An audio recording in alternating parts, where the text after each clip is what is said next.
Yeah, I'll react to that, sure. Hey guys, hi. I'm gonna be this close, because why not? Maybe it is a little bit too close. That's good. Hi guys, let's go. A food a British sailor in Nelson's Royal Navy. The food of a British sailor. Let's go.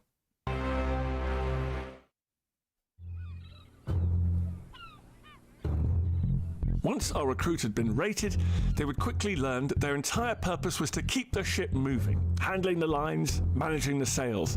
Everything was done to serve the ship. And it would be on-the-job training. They would be expected to get to grips with everything and fast. You're a deckhand, you need to be able to do everything. Okay. You know, if someone's injured, someone becomes ill, everyone needs to have the skills. So You need to learn the ropes. Absolutely, yeah. So even if it's a case of when we had greener crew members, you have to get them up. They don't know what they're doing, and you have to talk them through it, and it's pretty miserable for them because it's windy and it's cold, and you're stood on one bit of rope and it's not pleasant, but you've got to expose them to it. As well as learning the ropes, our recruit would have to learn the rhythms. I like his jacket, by the way. I want his jacket. As well as learning the ropes, our recruit would have to learn the rhythms of life on board one of His Britannic Majesty's ships. Life had started pretty early. At 5 a.m. came the piercing scream of the bosun's whistles. These tough characters moved through the ship, telling everyone that it was time to get up. All hands up, ahoy! Then they came along with their knives and shouted, out or down, that's the word. And if you're still in your hammock, they'd cut the rope here and send you crashing That's so to the great. deck. You're expected to stow your hammock, take it up to the deck and place it in the netting that surrounded the rails of the ship. And then it was time to give the ship a good clean.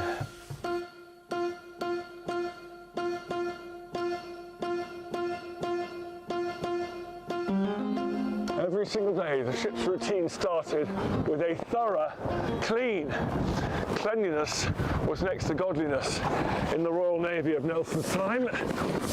In fact, Napoleon found himself a prisoner of the Royal Navy in 1815 after the Battle of Waterloo, and he commented, as did many, many foreign visitors, on how British ships were spotless. So the entire crew would have set to work scrubbing, brushing, swabbing the decks every single morning. There would have been a lot on those decks. The pitch and tar would have come off the rig. The animals that were kept aboard. I was gonna say maybe like bird crap, but or just salt buildup, or maybe seaweed gets splashed up or something. For fresh produce and tar would have come off the rig. The animals that were kept aboard for fresh produce would have had their droppings all over the ship. And of course there were hundreds of men living aboard, so they needed a good scrub. And that was one of the ways in which the Royal Navy kept incidents of disease in these tightly packed communities down.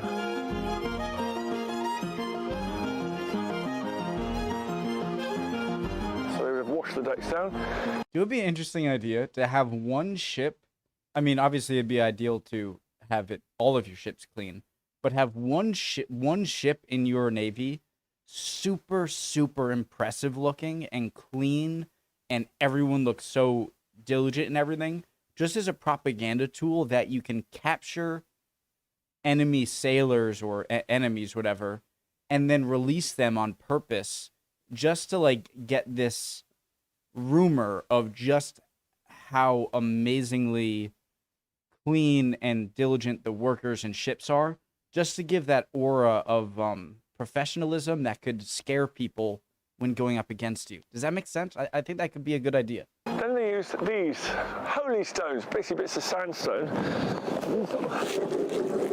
Sand the deck down, take a top layer of muck off it, and then you get your brushes or your swabs made of old rope, and wash that over the side. Looking very clean, that stretch of deck now, if you don't mind me saying. Good job, Dan. After a hard morning of swabbing, our recruit would have earned themselves a spot of breakfast. How much damage can this 18th century cannon do? Let me see. Obviously, that's for later. Oh, wait, I've already seen this video. All right, never mind. I thought it was a different one. Recruit would have earned themselves a spot of breakfast. Now, contrary to the myth, sailors in Nelson's Navy actually ate pretty well. The Navy looked after its seamen. They had to, because they had to have the strength and the morale to sail and fight these enormous ships. It's kind of like how I know the best. I've seen videos like the best food in the armies today are, at least the U.S. Navy and armies. The best food is in the submarines because, which makes sense because you need something to keep you from going crazy. You know, like at least like you're never gonna see the light of day for sometimes months on end. You're in these cramped quarters. Let me say again, never seeing the light of day. That would be crazy. And you're with these people, and it could be claustrophobic. And so, and just knowing that you're in this thing, just at least giving them the best food, and them knowing they have the best food, I'm sure would be a big boost. Particularly, had to have the strength and the morale to sail and fight these enormous ships. Particularly, given the diet in the Georgian slums at the time. Sailors would have been very excited to have meat 4 days a week. On Saturdays, they had this, 2 pounds of salt beef. Now this looks slightly more appetizing than it would have looked back in the early 19th century. There the beef would have been packed into casks, perhaps for years on end, covered in salt to preserve it, and be so hard it was almost said to be like a piece of wood that you could varnish. Question, guys. So obviously salting preserves it, but I always get this thing in my head. I'm like, okay, so salt preserves it, but what happens when you want to eat it? You just have to, like, do you just have to, like, rinse the crap out of it? Or rinse the salt out of it? Funny. It's a joke. Or not a... But just... Has anyone ever tasted preserved meat that was preserved with salt? And if so, how salty was it? Obviously, it's going to be salty, but the salt is for the preservation, but when you want to eat it, I wonder how much of that saltiness you can get out of the beef before you cook it and serve it. Treat.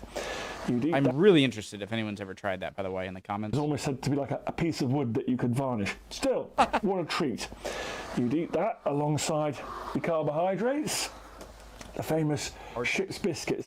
These are baked hard in special naval facilities around Britain. They too could be packed in casks and transported over huge distances before they just fell apart. Even so, there are some legendary stories about just how hard and disgusting these got. The ship's cook cooked for the men, the ordinary and able seamen. The officers had their own cooks, their own supplies. They ate very well, thank you, back there at the stern of the ship. He'd take a great big vat, he'd pour in some meat, he'd pour in old bits of biscuit, and he'd create these kind of stews. There was a weird sort of slush that rose to the surface that he could skim off and do with it what he will. It was a perk of the job. You could sell them to rope makers, for example, to make them more resistant to wind and weather. The cook benefited from what was known as the slush fund. Like a pudding skin kind of residue that rises to the top of a 19th century, early 19th century makeshift stew. So this was on high days and holidays, but 3 days a week, it was no meat for you. Instead it was oatmeal, half a pint of peas, and then equally dispersed amount of cheese, butter, and sugar. Oatmeal is all you need, It's said right? by modern nutritionists that the naval diet of the Georgian Navy gave seafarers about 5,000 calories a day, which is what you'd expect for young men doing a huge amount of heavy lifting. It's a lot. And all of that, of course, has to be washed down with something. Beer. Now again, the myth here is that the Navy drank nothing but grog, rum mixed with water and a bit of lemon juice. But in fact, beer was the staple drink. It wasn't the kind of full-strength beer we get nowadays. It's thought to be a little bit weaker, small beer. But they had a gallon a day. Now that wasn't quite as insane as it sounds, because our beer was probably better for you than most drinking water, which could Yeah, I was about to say, I always wonder this because I'm interrupting Dan. That is heresy, sacrilege. But I'm gonna do it anyway. That I'm like, all right, if you're drinking, if I love beer myself, okay, but when I drink beer, too many beers without drinking water, you get a headache, and it is not very, I guess, what you would call hydrating. But when it's grog, like you said, when it's beer, but much less powerful, a lower proof, less powerful alcohol level beer, mixed with water, then I guess that is the same thing as like drinking a beer, drinking a water, drinking a beer, drinking a water.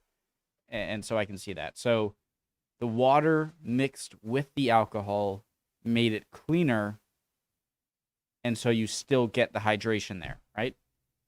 it could have been pulled out of the Thames or somewhere like that. The brewing process meant that I interrupted Dan, which I love Dan Snow. He's awesome. He's my he could be the host on anything. The history of poop. I would watch it. small beer, but they had a gallon a day. Now that wasn't quite as insane as it sounds, because our beer was probably better for you than most drinking water, which could have been pulled out of the Thames or somewhere like that. The brewing process meant that many of the microbes, many of the nasty diseases were killed off, and so beer stored in casks might keep the crew healthier than drinking water. Of course, when the beer ran out, that's when you had to turn to the local tipple. If your ship was serving in the Mediterranean, you might take arak or wine, Nelson? which needed a lot of watering down. If you were in the Caribbean, well, you're near the sugar plantations, and that meant rum, the famous grog. That was about 4 parts water to 1 part rum, lemon juice added to keep the scurvy away, and a bit of brown sugar as well. It should be said, It's great. It's like an all-in-one energy drink or smoothie? No. predictably, that I gotta a bit shut of up. brown sugar as well. It should be said, predictably, that sailors were world-leading experts in smuggling their own supplies of booze aboard ship. The captains would supplement Yeah, but I'd be terrified. All right.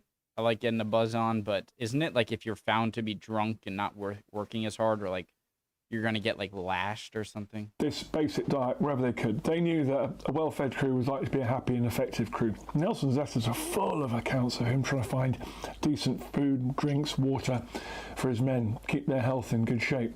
And that meant captains started experimenting in the 18th century and early 19th, particularly when it came to scurvy, a disease they didn't quite realise caused by deficiency of vitamin C that led to complete debilitation and death. One way of dealing with scurvy was very unpopular. Sauerkraut, kept a long time, full of vitamin C, a superfood. A little more popular, the lemon, replaced by limes later in the 19th century, but a very reliable way of keeping scurvy at bay. The Admiralty declared that when it came to food and drink, the sailors should be given the best of everything. Now, I think it would be quite a stretch to claim this was the best that George and Britain could offer. But certainly, compared to their peers on land or in other industries, the sailors of Nelson's Navy were pretty well looked after. It seems like a pretty well-balanced diet. It's just sort of missing fruits and vegetables, but I mean, you got sauerkraut.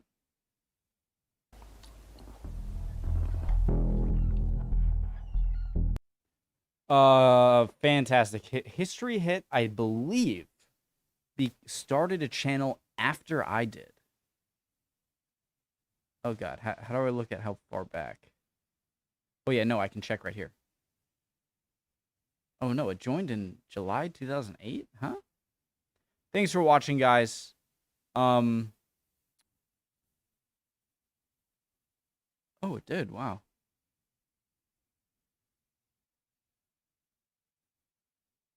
Okay, but okay, I was wrong. Ooh. All right, guys. Love y'all. Hope you're all doing well. See you guys next time. No, I hate you. No, you're great. Bye.